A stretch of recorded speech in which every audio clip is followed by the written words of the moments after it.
Assalamualaikum warahmatullahi wabarakatuh. Kali ini saya sedang berada bersama petani muda yang ada di Desa Tanjung Rejo, Kecamatan Percut Saituan, yang tepatnya di Kampung Palu Getah, Dusun 14. Assalamualaikum Pak. Waalaikumsalam. Saya dari mahasiswi Universitas Muhammadiyah Sumatera Utara dari Fakultas Pertanian Pak, dengan jurusan agroteknologi. Saya ada tugas untuk mewawancarai petani tentang tanaman padi nih Pak. Kalau boleh tahu dengan Bapak siapa? Bapak Junaidi Purba. Saya ingin menanyakan beberapa pertanyaan nih Pak. Maaf kalau misalkan pertanyaannya agak sedikit ribet dan panjang nih Pak. Iya, nanti kalau saya tidak mengerti pertanyaannya, saya tidak bisa jawab, ya dimaklumi ya. Iya, baik Pak, tidak apa-apa. Untuk pertanyaannya, bagaimana Bapak memulai atau mengawali usaha padi sawah tersebut nih Pak? Kalau untuk memulainya itu menunggu datangnya hujan, Dek. Karena di sini sistem bertaninya itu sistem tada hujan. Jadi menunggu hujan lah baru bisa diolah lahannya. Berarti menunggu hujan ya Pak ya? Berarti kalau musim kemarau? Nggak bisa ditanam, nggak bisa bertani. Jadi di sini sistemnya harus menunggu datang hujan baru bisa. Pernah nggak sih Pak masuk ke musim kemarau nih panjang terus nggak bisa menanam?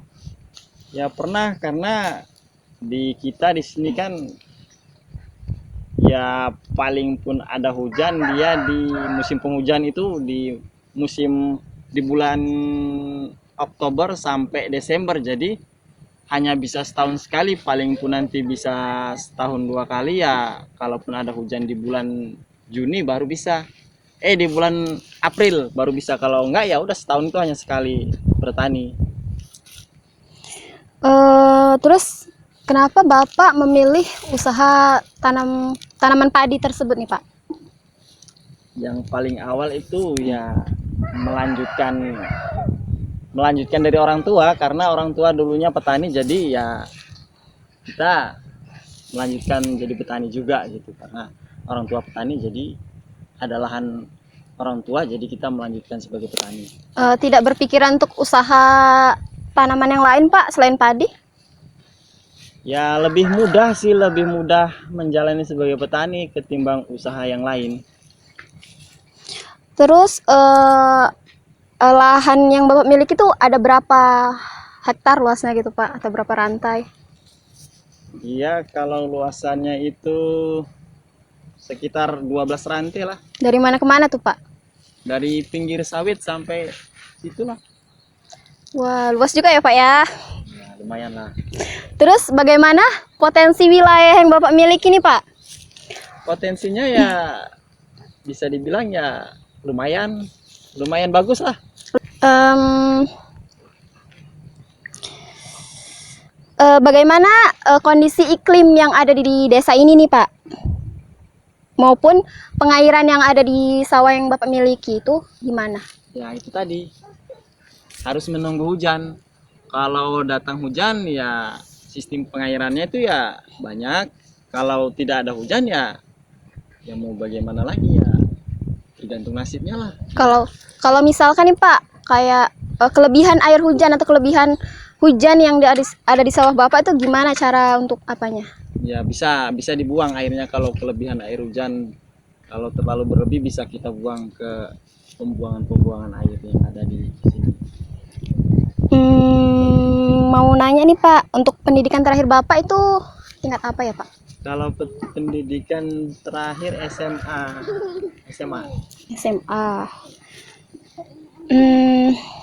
Apakah Bapak mengikuti kelompok tani yang ada di desa ini Pak? Ya, saya mengikuti kelompok tani yang ada di desa ini.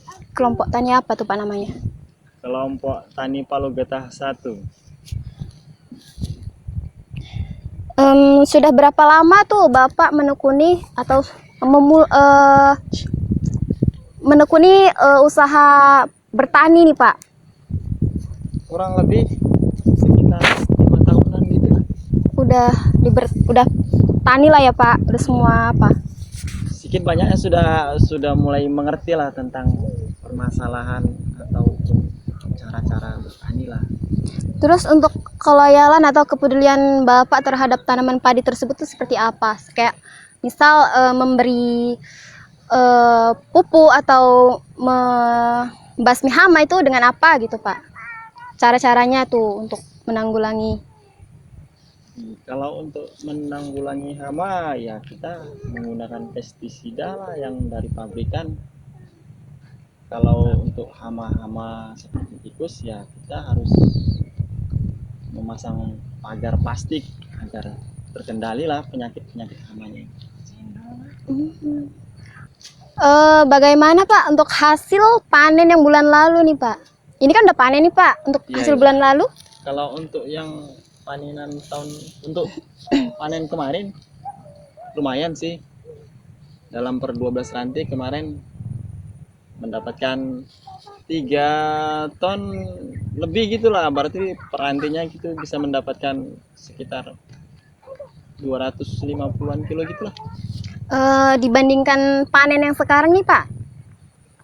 Kalau untuk panenan yang kemarin dibandingkan yang tahun lalu itu masih mendingan panenan yang kemarin, karena yang kemarin itu air hujan itu tercukupi sehingga bisa maksimal lah dalam pengolahan atau perawatan tanamnya. Untuk harga yang ditetapkan penjual tuh Pak, kayak berapa Bapak menjual padi sama agen? Kalau untuk yang kemarin itu saya sendiri menjual di saat musim panen kemarin itu mendapatkan harga 69 di Tengkulak, kita jual ke Tengkulak. Dan untuk harga itu bervariasi, kalau sudah panen raya itu ya bisa turun, dan ya gitulah kalau dia panen raya ya udah pasti harganya itu nggak stabil, ya turun lah. Terus untuk biaya produksi mulai dari modal perawatan, tenaga kerja, terus biaya panen itu gimana Pak? Kalau kita bicara kalkulasi sih sebenarnya untungnya di petani itu ya nggak terlalu banyak sih. Cuman kalau kita jadi petani itu kita bisa dikatakan sebagai pejuang pangan juga sih. Jadi kita nggak bisa berharap besar untuk menguntungkan yang banyak kalau menjadi petani, karena ya sebagai petani itu kalau untuk saya sendiri ya suatu suatu kebanggaan, karena orang tua dulu sebagai petani ya kita meneruskan menjadi seorang petani juga. Jadi ya bisa dikatakan sebagai petani itu nggak menjanjikan ya, cuman ya nggak juga merugikan juga. Terus untuk biaya pengolahan lahan nih Pak, seperti jeter tadi kan Bapak bilang tuh gimana Pak? Apa Bapak menyewa orang atau ngapain sendiri gitu? Kalau untuk pengolahan lahan sendiri itu kita olah sendiri, karena kita punya alat, kita kerjai sendiri, kita olah sendiri, sehingga meminimalisir biaya pengeluaran, sehingga nggak terlalu besar untuk biaya modal dalam bertani. Terus untuk nanamnya nih Pak, nanam sendiri juga atau mempekerjakan orang lain? Kita opahkan sama orang lain kalau untuk nanam. Sama seperti panen lah ya Pak. Iya. Bagaimana kualitas padi yang Bapak hasilkan nih Pak? Apakah baik atau kurang baik gitu Pak? Kalau untuk panenan yang kemarin itu bisa dikatakan hasil beras yang kita kita kita hasilkan itu mungkin sih bisa dikatakan bisa masuk di dalam kategori beras premium ya, atau mungkin ya bisa seperti itu, karena kualitasnya juga ya bisa dikatakan baik. Varietas apa yang Bapak ambil Pak? Kalau untuk varietas yang kemarin kita menggunakan IR64. IR64. Keunggulannya tuh apa aja tuh Pak IR64? Kenapa Bapak memilih itu? Kalau IR64 itu anakannya banyak dan berasnya juga ya bisa dikatakan ya enak sih kalau untuk varietas itu. Ketimbang varietas yang lain ya Pak ya? Iya. Terus upaya apa nih Pak? Misalkan kayak terjadi yang namanya risiko kegagalan panen atau apa gitu Pak? Ini kegagalan panen yang seperti apa? Kegagalan Apakah panen hama? seperti hama atau cuaca tadi tidak turun hujan. Itu gimana Bapak mengatasinya gitu? Kalau tidak turun hujan, kemudian sawah atau ladangnya itu kering, ya kita harus pandai-pandai menyiasatinya dengan cara ya kita pompa air di sawah kita dari parit-parit lah, dari kolam-kolam yang ada untuk mengairi sawah kita sendiri. Untuk cuaca bila musim kemarau lah ya Pak ya. Iya, Terus untuk cuaca. hama tadi Pak? Kalau untuk hama sendiri, dia yang paling sulit ya itu tadi. Salah satunya sih tikus. Kalau tikus dia masih bisa kita antisipasi dengan cara memasang atau memagar plastik untuk sawahnya sendiri. Selanjutnya nih Pak, apa strategi Bapak jika terjadi resiko nih Pak, kayak kegagalan panen tadi Pak, tuh gimana Bapak untuk bertahan hidup? Kalaupun kegagalan panen ataupun lahan padinya tadi diserang hama, itu tidak serta-merta habis dan tidak ada hasilnya sama sekali.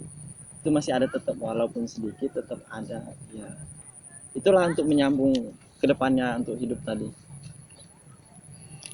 Em, baga- Bagaimana cara Bapak untuk mendapatkan modal untuk berusaha padi ini Pak? Kalau Apakah modal sih kebanyakan dari pinjaman dari orang sih. Pinjaman pinjaman? dari toki-toki padi, dari tengkulak-tengkulak padi. Berarti bukan pure modal sendiri lah ya Pak ya? Iya. Apakah ada asuransinya nih Pak? Kalau asuransi sendiri sih nggak ada. Apa harapan Bapak nih untuk kedepannya? Harapan saya ke depannya agar supaya harga gabah padi itu jangan terlalu rendah lah. Karena modal untuk bertani itu ya lumayan besar juga. Untuk biaya Sehingga- pupuk ya Pak ya? Iya, seperti untuk biaya pupuk, biaya pestisida, biaya tanam, biaya panen itu kan biayanya besar. Jadi kalau bisa harga padi ya disesuaikan. Itu sih harapannya. Apakah ada harapan Bapak nih untuk menambah luas lahan? Kan nih Bapak bilang 12 nanti ya Pak ya? Iya, iya. Apakah ada ingin menambah luas lahan lagi Pak? Ya, sih harapan sih ada, cuman modal terkendala dengan modal sehingga ya belum bisa. Ini termasuk lahan milik Bapak pribadi atau Bapak menyewa Bahan pribadi, lahan bahan pribadi? orang tua. Bahan orang tua ya Pak ya? Apakah Bapak punya nih pemikiran untuk tidak melanjutkan usaha padi tersebut nih Pak? Apa Bapak udah bosen gitu kan, atau udah kaya gitu Pak? Kalau untuk berhenti sih kayaknya enggak lah, karena bertani itu ya bisa dikatakan ya sudah nyaman sih jadi petani, sudah enak kayaknya jadi petani. Berarti nggak ada ya Pak ya? Tidak ada lah kalau untuk berhenti, beralih ke yang lain. Pertanyaan terakhir nih Pak, apakah ada rencana untuk mencari peluang untuk hasil produksi padi ini dijual ke supermarket? Waduh, repot kalau untuk diolah lagi atau kita jual lagi atau cari pemasaran lagi, repot sepertinya lah. Kita lebih baik ya udahlah, jual ke tengkulak sajalah. Berarti tidak mau lah ya Pak untuk susah-susah payah gitu untuk menjual ke sana. Repot. Kendalanya sih itu tadi, sulit untuk pemasaran. Baik Pak, itu saja pertanyaan-pertanyaan saya Pak. Maaf ya Pak jika pertanyaan dari saya itu terlalu panjang dan terlalu sulit untuk dimengerti. Iya, Saya berterima kasih nih Pak. Makasih ya Pak ya. sama. Baik, itu saja wawancara saya dengan petani muda yang ada di desa ini. Sekian video dari saya. Wassalamualaikum warahmatullahi wabarakatuh.